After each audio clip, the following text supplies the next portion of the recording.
Friends, ఈరోజు mutton curry అండి.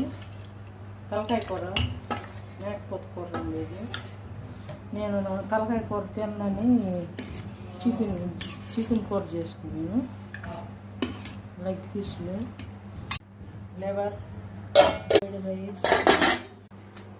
అందరు మీకు కూడా అండి. మీ ఇంట్లో ఏం చేశారో ఈరోజు కామెంట్ పెట్టండి. అలాగనే లైక్ చేయండి, షేర్ చేయండి, సబ్స్క్రైబ్ చేసుకోండి ఫ్రెండ్స్.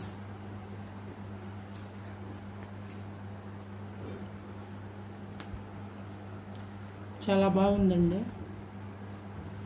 మా వీడియో నచ్చిన వాళ్ళకు లైక్ చేయండి, అలాగని కామెంట్ పెట్టండి, నేను సబ్స్క్రైబ్ చేసుకోండి. ఈరోజు సండే కదా, మీ ఇంట్లో ఏం స్పెషల్ చేశారో కామెంట్ చేయండి తప్పకుండా. Bye friends.